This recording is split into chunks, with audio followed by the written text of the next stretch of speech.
Welcome to Gaia's Love, a podcast of brief messages to help humanity bridge the gap to the new earth. My name is Vivienne Gerard. It is my delight to be a scribe for consciousness today, sharing the wisdom that flows through from Source.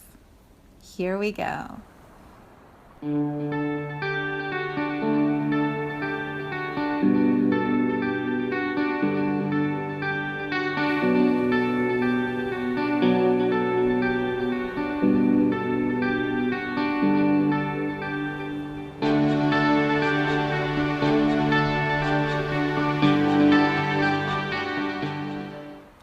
Episode 216.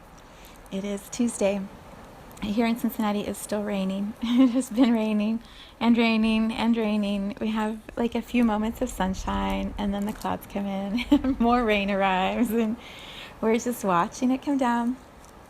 Star has been spending quite a bit of time in his crate. He's not loving this weather at all. And I know lots of children are inside instead of outside running and playing in the sunshine and swimming. So I'm hoping that the sky's clear soon and we can have some more sunshine. But the bonus is it's really beautiful because everything is getting so watered that it's blooming. I went for a run this morning. It was drizzling when I started and it was raining when I was done. But the flowers that are blooming are so colorful and they just grab your attention. It's really pretty. I took a picture of more stargazer lilies today, so I will share those in the picture for the podcast. So as I was running today in the rain, what came forward for me was I guess I'll use the word fear. That is a little strong. The concern, perhaps that's a better word. The concern that I've had about having an outdoor event in August where perhaps it could rain. So today when I was in the rain and it was actually really fun and it felt good and it was warm outside. I wasn't cold. I was just getting wet and it was a warm wet. It wasn't an uncomfortable wet. It was just fun. As I was running, I just kept thinking, well, this isn't so bad. Why was I worried about this? Why have I been spending any time worrying about this? And what I came up with, or what became my words today, what came forward was this list of fears or what ifs or concerns that have been taking too much of my attention as I make plans for the festival in August. And yesterday's card that I read, the Zen card, when it talked about postponement, and it said, don't spend your time being concerned, or whatever the exact words were, about what might happen. Just start. And then whatever happens is going to happen. And then you make another choice or decision from there and you keep moving forward and you're on your way. Instead of being paralyzed by not having the known and instead sitting in the unknown. And as I was going through a couple of my what ifs for the festival, I realized this could actually be a shortcut. So I'm going to share it with you and then do a little series of playing with it for myself, and then perhaps you can use that as an example for whatever is a concern or fear in your life. So what I know to be true is that when we are moving through our journeys as souls in human bodies and we have something that we want to create or bring forward, the places where we are in resistance to it are going to show up. And typically, for me, the way that those things show up is through other people. So someone else will reflect to me or say to me exactly the thing that I've been thinking about that might happen and that I don't want.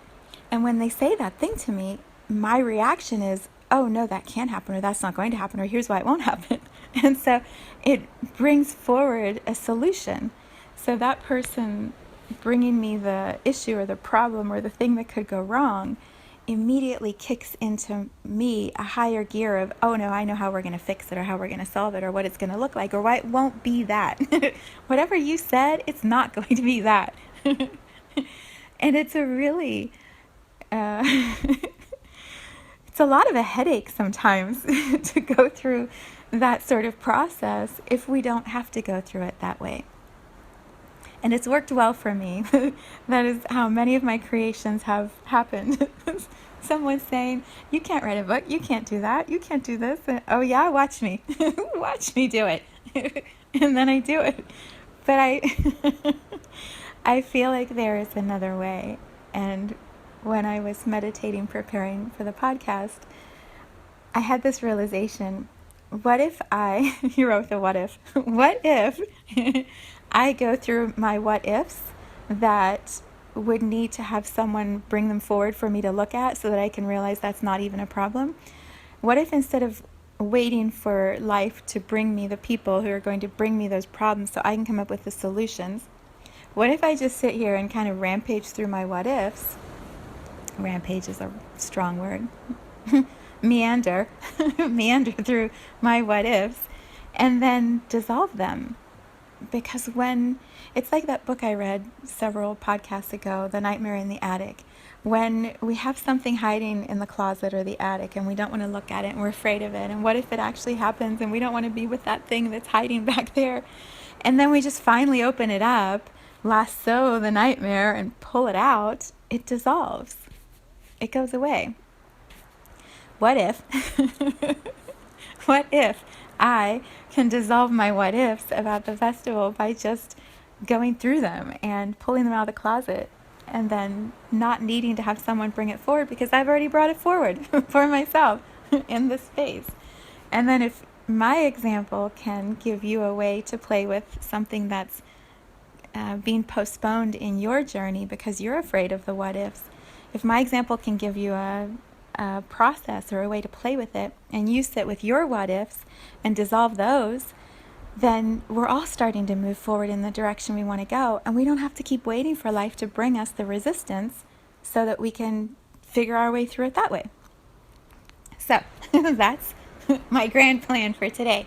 My grand plan is to go through my what ifs, see if they'll dissolve, because they will. I know they will. And then have an example for you to play with, and you can play with your what ifs and then tell me what you've dissolved, and then we'll all just keep expanding. It's like a shortcut in the wormhole because we're in the wormhole still, so we might as well take advantage of it. Okay, so the festival, Gaia's Love Festival, is going to be on a Saturday, August 3rd. It's the first one in Cincinnati. All of the ones after this are going to be in different locations. I think one or two more in the United States, and then the rest are in different locations around the world. And yeah, so my what ifs. What if no one wants to come? That's always the biggest one for me. What if no one wants to come? So my answer this morning as I was running, and it still feels very true right now, is then I'm going to have a really good party by myself. And also I know there are going to be people who are coming because people already told me they're coming, and so it won't be me by myself. It'll be me with several people. I just don't know how many people. So what if it's not as big as I see it could be in this first one? What I know is that it's about planting the energetic seed, landing the grid at the first spot so that it can open from there. And I don't need a lot of people to do that. I need myself and Source and the earth to do that. And I already have that. So that's okay. Yeah. All right, then the contrast. Like, what if there are a lot of people? This is probably scarier to me than what if there aren't a lot of people. What if there are so many people that I have to turn people away? I have to say it's too many and the space can't hold that many people.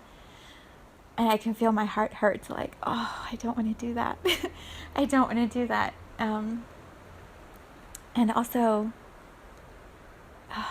that hurts. Okay, so what if there are too many people? Then we may have to live stream. We may have a way to broadcast it so that people can join in virtually. And that may be the way we can include more people. Oh my God. I just said that out loud. So now I can hear my body going, live stream? No. What if we have to live stream? Ah.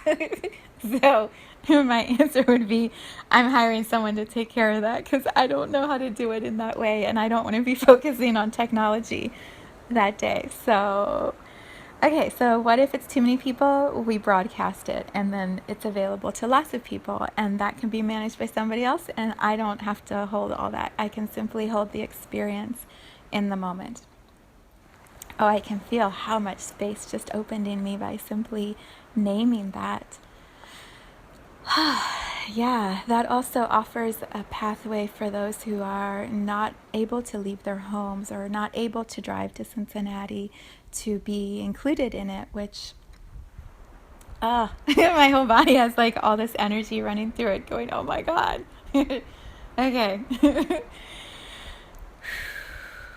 This is the one that used to keep me awake. I feel like I've moved through it, but I'm going to name it now just to be sure because I'd rather clear it now than later. What if it isn't special? What if there is no special energy that happens at the Gaia's Love Festival? And I I can hear all of my guides just laughing at me. Oh my God, that's so funny. Yeah, it's literally this like, whatever. Next question, please. I already know. I already know how powerful the energy is going to be in this space. So, yeah, joy. My whole body is flooded with joy. It's just going to be the most incredible, joyous celebration. And yeah, what if my body can't hold that much energy?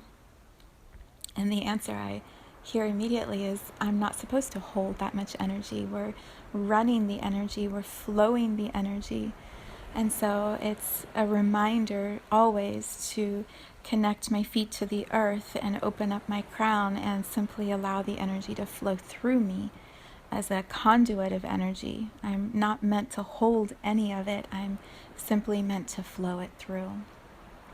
And when I do that, when I feel my feet open up and I feel the energy running down from my crown down to my feet, it's powerful. I can feel the energy moving through my body and it feels intense, but it's completely manageable. Like my body is strong and healthy and it can absolutely flow as much energy as needed that day. Now, today, all days, but especially on the day of the festival.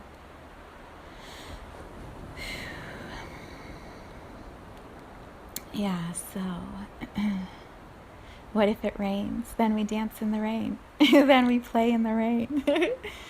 And everyone brings a towel and they keep the towel in their cars and we dry off when we're done and it'll be awesome. It'll be awesome. We'll have a tent over the stage to keep the equipment dry and it'll just be a wet, rainy, fun party. And if it's sunny, what if it is sunny? Then we're going to sweat. We're going to be wet anyway. And there's trees, and we can have little tents, and it'll be shaded if we need it. And also, like, the sun brings such energy into our world. And if what we are needing to experience that day is a battery charge, a reboot of sunlight coming into the human body, then that is what will be co-created between the sun source and humanity and the earth. And so it keeps bringing me back to, this is a co-creation, and the co-creation is much bigger than me, the human Viv. It's a co-creation of energy and alignment and healing, and that brings source or God right into the co-creation with earth, with humans. So the field of energy is so much bigger than what I believe I'm actually creating and holding in my human experience. It's so much bigger than that. Yeah, so there's a surrender that happens when I acknowledge that. It's this festival is being co-created by many, many beings, some in the physical and many more that are not in the physical, and they are absolutely bringing it together in a magical way that is beyond my human understanding. So what if it's not even about Viv? It's not. It's not. I already got it. It's not. What if all of it unfolds exactly as I've been seeing it in my dreams and in my meditations, and this first festival opens up the doorway and we see where the next festival is going to be, and we start walking around the world together holding these healing festivals. Like, it's just so beautiful to even comprehend that that could be my reality. And it's more a fear of actually receiving all of that that slows me down. It's the fear of actually having all of that happen. Not the fear, the hope. Like, the hope is so big inside of me that we can actually create that. And then we can walk around this planet and bring these beautiful gatherings that heal humanity and realign humanity with Earth, with this incredible planet, and with God and Source. Like, are you kidding me? That could be our work. That could be the thing that we have to do every day. Oh, what a beautiful reality that becomes. What an incredible reality to live. I truly believe that most of the what ifs that we all sit with are, what if it's real? What if our dreams are real? What if all the hopes and dreams we've ever had can actually be manifested? That scares the pants off of most of us. Like, then what? Then what would we do? And what I know is we'd create more dreams. We'd expand the beautiful reality we're living, and it would become better. It would become even more than what we've dreamed of, because new possibilities would open up for us. More love would create even more love. And so it's our resistance in my own life and in the lives I see of so many around me. It's our own resistance to having all that we've ever wanted. That's what holds us back. It's the fear of, what if it could be real? What if it could be true? Can I receive it?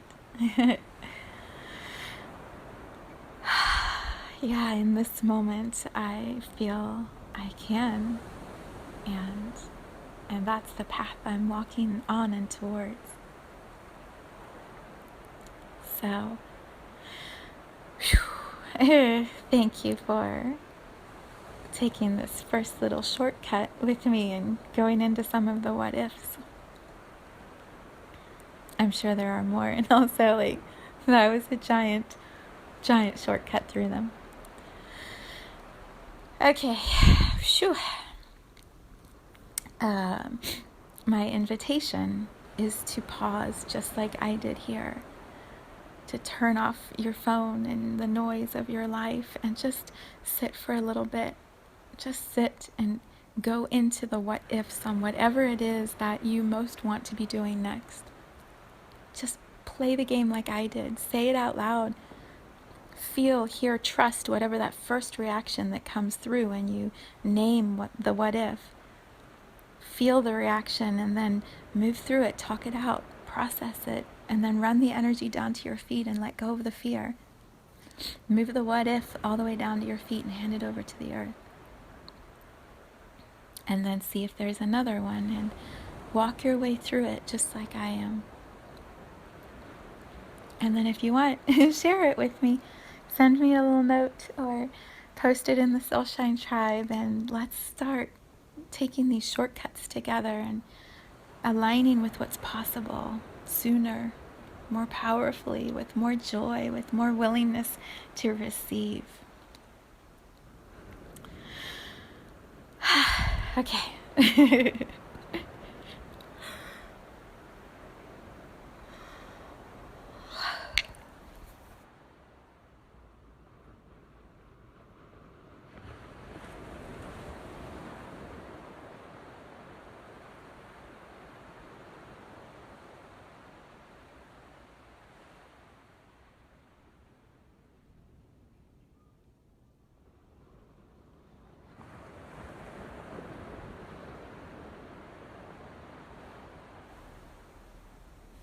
Thank you for tuning into this vibration of pure love. I invite you to join me in aligning with the optimal health of your mind, body, spirit in the virtual community of Viv's Energy Gym. You can learn more at mysouljourney.com. Let's take this message of Gaia's love out into all of our relationships and communities today. So much love from my heart to yours.